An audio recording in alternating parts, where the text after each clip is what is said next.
오늘 제목이 뭡니까? 일어나서 니느웨로 가니라.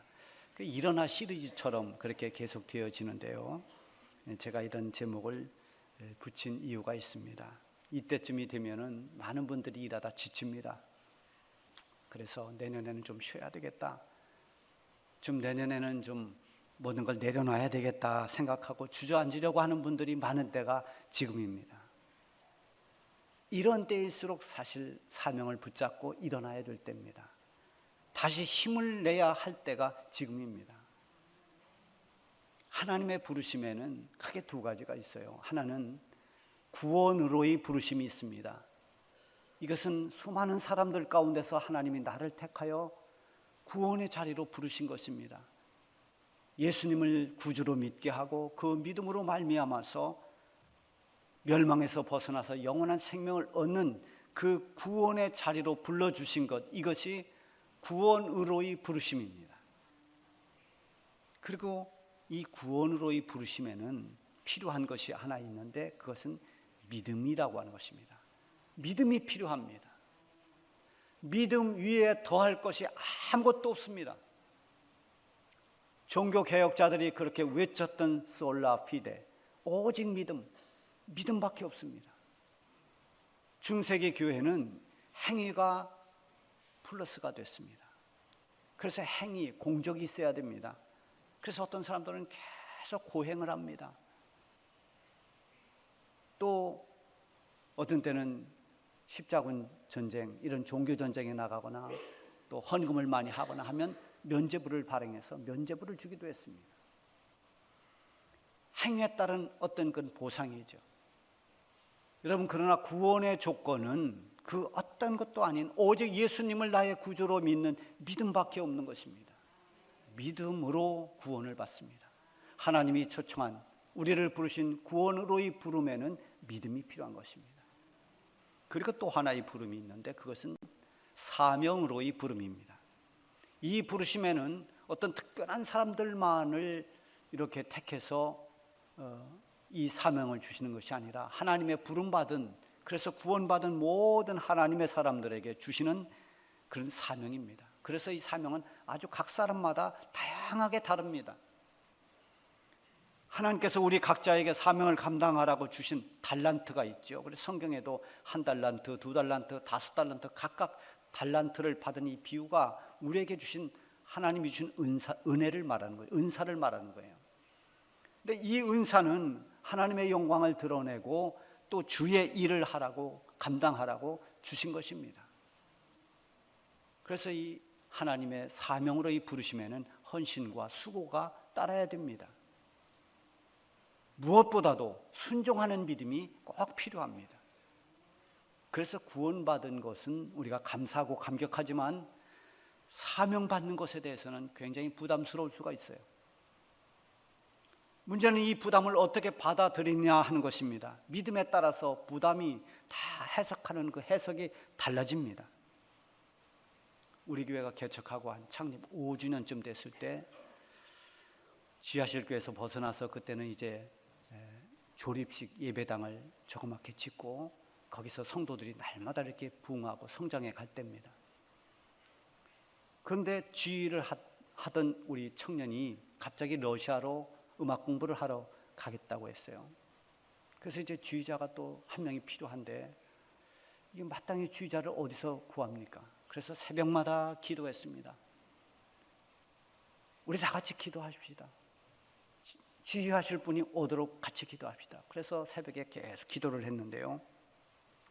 그때 한국은행 이 청주지점에 발령난 어떤 집사님이, 그 부부가 우리 교회 등록은 안 했지만 새벽 기도를 나오고 있었어요. 근데 그 아내분이 그때는 몰랐는데 나중에 알고 보니까 연세대학교에서 성악을 전공하고 또 동대학원에서 주의를 전공하신 분이에요. 저는 그런지 어떤지 모르고 그냥 지휘자를 보내달라고 계속 기도를 했는데 그분이 그 기도를 들을 때마다 얼마나 부담이 되는지, 그 부담을 못 이겨서 결국 등록을 했습니다. 그리고 성가대를 맡아서 지휘를 했습니다.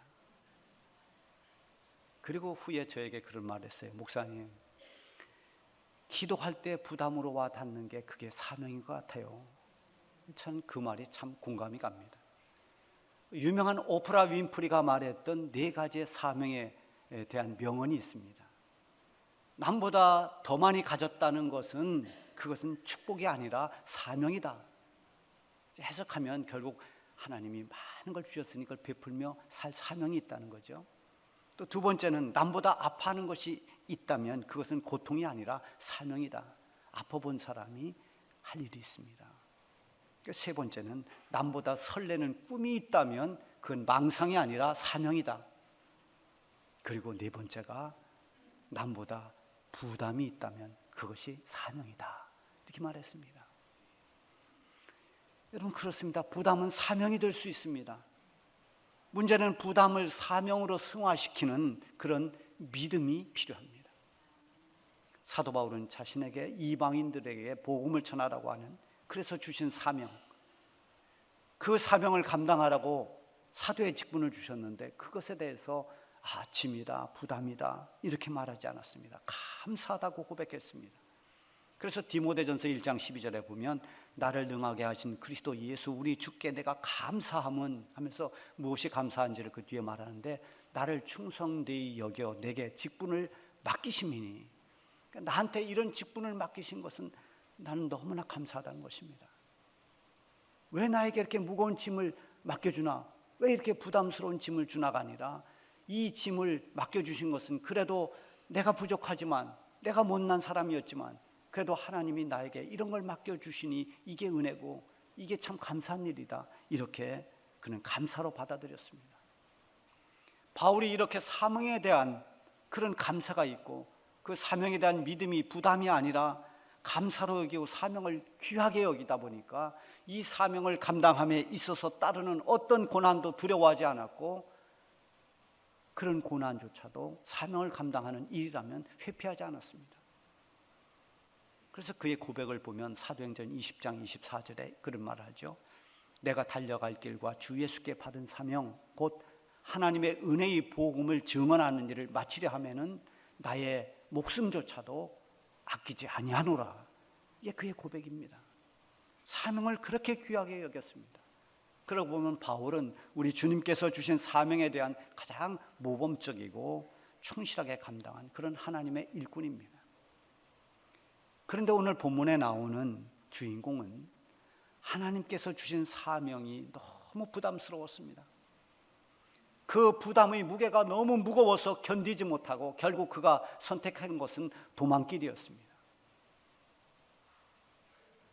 도망자 요나. 그 사람이 바로 요나입니다. 그래서 우리가 신앙생활하다가 우리가 하나님 말씀 순종 안 하고 일하라도 일하지 않고 이럴 때 그렇게 하라는 겁니다. 그 농담인데요. 저 성경에 나오는 요나가 바로 요나입니다. 이렇게 하라고 하는 농담이 있어요. 우리의 모습을 보는 것 같습니다. 요나서를 읽으면 마치 그 요나를 보면서 우리의 모습을 볼 때가 있습니다. 하나님께서 부르신 사명의 부름, 주의 일을 해야 된다는 성령의 감동이나 어떤 여러 가지 사인이 부담이 되는 것은 누구나 다 마찬가지입니다. 그 부담을 이겨내야 되는 겁니다. 그 부담이 믿음으로 승화되어야 됩니다. 그런데 그 부담이 믿음으로 그렇게 극복하지 못하고 그것이 계속해서 벗어버리고 싶은 그런 귀찮은 짐이 되거나 원망이 계속될 때는 그 이유가 있습니다. 너무 환경에 붙잡혀 있기 때문입니다. 내 처지가 너무 지금 힘든데 내가 지금 주의 일하고 그럴 형편이 아니야. 나 지금 정신 차리기도 어려워.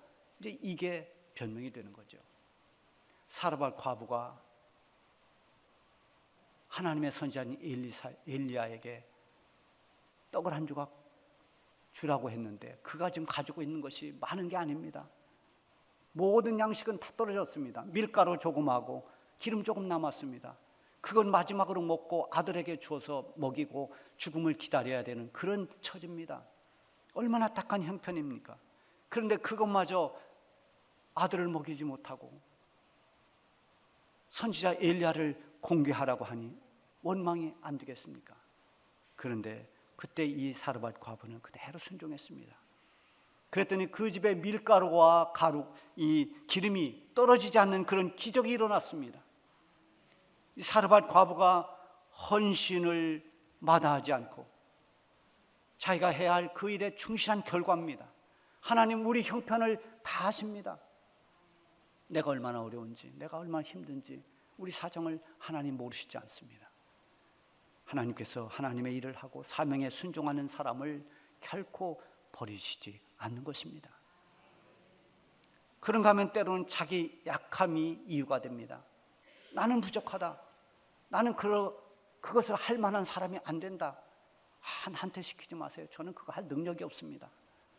여러분 모세도 그랬습니다. 너 저 바로에게 가서 내 백성을 구원하라. 하나님 다른 사람 보내세요. 저는 할 만한 사람이 못 됩니다. 저는 입이 뻣뻣해서 말을 할 수 없습니다. 내가 어떻게 바로 앞에 가서 그런 말을 합니까? 근데 하나님께서 너 대신 말할 네 형 아론을 내가 준비했다. 에레미야도 마찬가지입니다. 나는 어린아이와 같아서 아무것도 할 수가 없습니다. 말할 줄도 모릅니다. 그러나 그들이 순종했을 때 하나님이 감당할 수 있는 능력을 주셨고 모든 걸 능히 감당할 은혜도 부어주셨던 것입니다. 때로는 그것이 욕심일 수 있습니다. 욕심이 이유가 됩니다.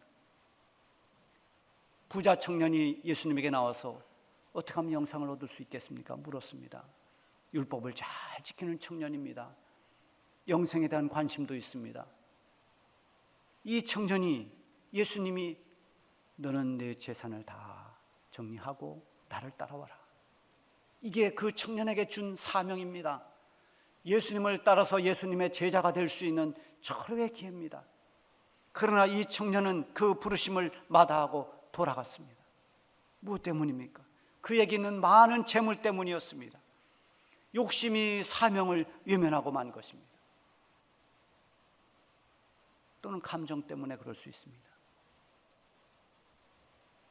이 지금 성경에 나온 요나가 그런 경우입니다. 하나님께서 요나에게 가라고 한 곳이 니느웨입니다. 니느웨는 아수르의 수도예요. 당시 아수르는 그 고대 근동 지역에서 가장 강력한 강한 나라입니다.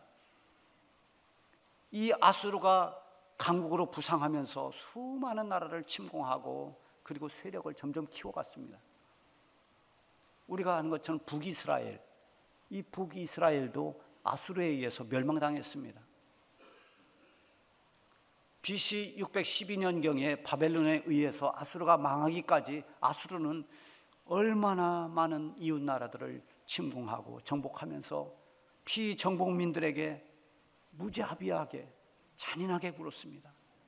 자비는 없다. 이런 식으로 정말 많은 그런 정복해서 피정복민들을 그렇게 힘들게 했습니다.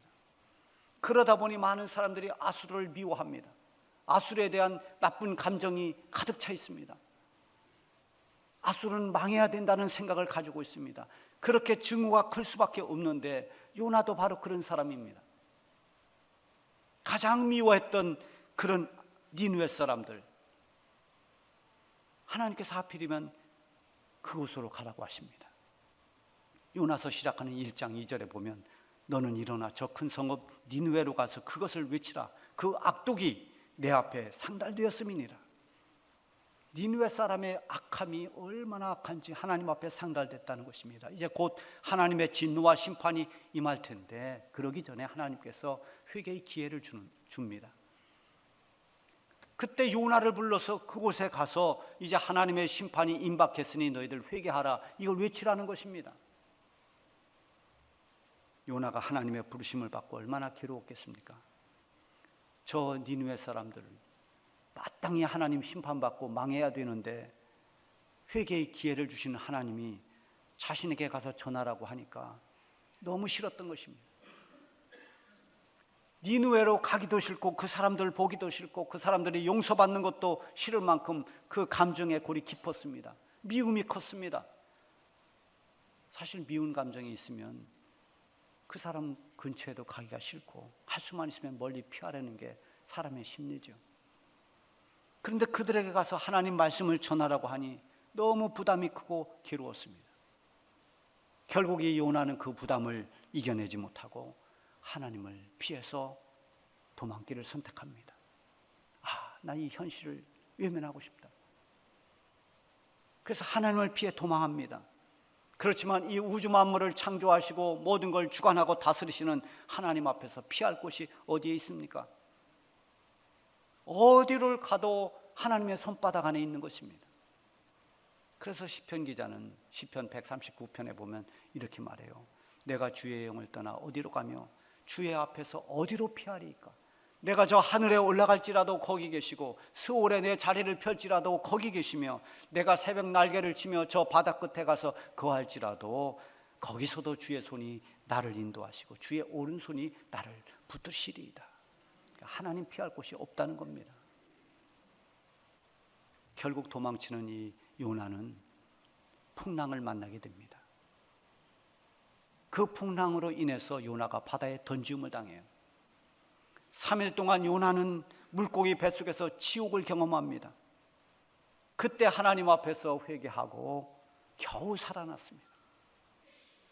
그리고 난 뒤에 하나님께서 다시 요나를 불러주셨습니다. 다시 말씀하십니다. 두 번째 사명을 명하신 것입니다. 일어나 저 큰 성읍 니느웨로 가라. 내가 네게 명한 바를 그들에게 선포하라. 곁길로 가고 있는 이 요나를 하나님께서 풍랑으로 막아주셨습니다. 풍랑이라고 하는 이 고난은 우리가 만나고 싶지 않는 것이지만 풍랑이 하나님의 손길이라면 우리는 그 풍랑을 직면해야 됩니다. 하나님은 말씀을 회피해 살아가는 사람들, 하나님 주신 사명을 외면할 때 각자의 풍랑을 통해서 그 자리에서 돌아서도록 합니다. 망하는 길로 가지 않도록 막는 것입니다. 이때 이 만난 그 풍랑이 우리에겐 두렵지만 때로는 고통이지만 그러나 나를 붙들고 계시는 하나님의 손길이라는 것을 잊어서는 안 됩니다. 요나가 풍랑과 물고기 뱃속에서 고난을 받으면서 자기를 도망길에서 막아주시려는 하나님의 손길이라는 걸 알았습니다. 그래서 요나가 하나님 앞에 두 손을 듭니다. 요나서 2장에 있는 요나의 기도를 들어보면 요나가 1장부터 4장까지 있는데 다른 그 요나와는 전혀 다른 모습이 이 요나서 2장 기도하는 모습에 나타납니다. 거기에 보면 하나님의 그런 뜻을 깨닫고 하나님이 구원해 주신 은혜, 하나님께 감사하는 것, 이런 것으로 가득 차 있습니다. 한마디로 말하면 이제는 하나님 앞에 두 손을 들고 회개하고 감사 기도를 합니다. 그런 요나를 하나님께서 다시 기회를 부여해 주십니다. 누구든지 하나님 앞에 두 손을 들면 하나님은 용서해 주십니다. 그리고 다시 기회를 주십니다. 두 번째 임하는 하나님 말씀에 요나는 순종했습니다. 다시스로 향해서 도망가던 이 요나가 하나님 말씀하시는 니느웨로 갔습니다. 다시스는 지금으로 말하면 저 스페인 쪽입니다. 반대 방향으로 도망치려고 했던 그가 이제는 불순종의 자리에서 일어나서 순종의 자리로 하나님 말씀하신 그 가야 할 사명의 자리로 이제 간 것입니다. 인본주의적 신앙을 가지고 있는 사람들은 언제나 사람 중심으로 생각합니다. 사람이 가고 싶은 곳으로 가야 하고 사람이 하고 싶은 것을 해야 납득이 갑니다. 그러나 하나님께서 말씀하시는 것은 사람 맞춤형이 아닙니다. 우리가 이성으로 할 수 있는 어떤 논리와 합리적으로 이해할 수 있는 그 범위 안에 하나님의 말씀과 뜻이 제한되어 있지 않습니다. 우리는 내가 하고 싶은 것을 하려고 합니다. 내가 하려고 하는 일에 더 집중하려고 합니다. 그러나 하나님 주신 사명이나 명령은 때로 내가 원하는 것이 아닐 수 있습니다. 더 나아가서는 이 요나의 사명처럼 내가 싫어하는 것일 수도 있는 것입니다. 하나님의 부르심에 있어서 하나님이 우리에게 요구하는 게 무엇인가? 그것은 우리의 재력도 아니고 우리의 지혜도 아닙니다. 우리가 가지고 있는 어떤 것 아닙니다. 하나님이 우리를 사명으로 부르실 때 하나님이 원하시는 한 가지는 순종입니다. 순종하면 그때부터 하나님께서 역사하십니다. 순종하는 사람을 통해서 하나님의 능력이 드러나기 시작합니다. 밤새 빈금을만 끌어올렸던 그 빈금을 주님 말씀에 순종하고 내렸더니 그 그물이 찢어질 만큼 고기가 잡혔습니다. 손님이 오면 발 씻는 용으로 만들어 놓은 그 물 항아리, 거기에 물을 가득가득 순종으로 채웠을 때 그 물은 맛있는 포도주로 변화되었습니다. 3절에 보면 니느웨 성읍이 너무 넓고 커서 3일을 다녀야 되는 그런 성읍입니다. 그런데 그 다음 나오는 4절에 보면 요나가 하루 길을 다니면서 외쳤습니다. 미운 감정은 풀리지를 않았고 하나님 주신 사명은 감당해야 되겠고, 그래서 억지로 사흘 다녀야 될 길을 하루 동안만 다니고 말았습니다. 순종은 하지만 기쁨이 없는 순종입니다. 그렇게 건성건성 하루길만 순종했는데도 결과는 기적이었습니다.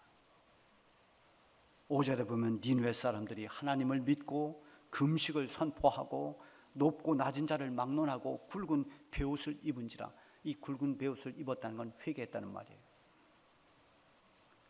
일어나서 저 니느웨로 가라 하신 하나님의 말씀에 순종한 결과입니다. 비록 최선을 다하지 못한 요나의 부족함에도, 아직도 감정을 추스리지 못하는 이 요나의 연약함에도 불구하고 사명에 순종한 그 결과는 기적이 일어난 것입니다. 그렇게 악독한 니느웨 사람들이 금식하며 회개하는 일이 일어났습니다. 사명에 순종하면 이런 일이 일어나는 것입니다. 이번 주에 저는 목회 계획을 합니다. 내년도 목회 구상을 기도하면서 하려고 합니다. 내년도 여러분에게 어떤 사명이 주어지든지 도망가거나 피하지 않기를 바랍니다. 우리가 주의 일에 믿음으로 순종하면 주께서 일하십니다. 부족한 우리를 통해서 하나님의 놀라운 섭리가 이루어집니다. 우리를 향한 사명의 부르심에 아멘으로 순종해서 하나님이 이루어 주시는 그 놀라운 일들을 경험할 수 있기를 바랍니다.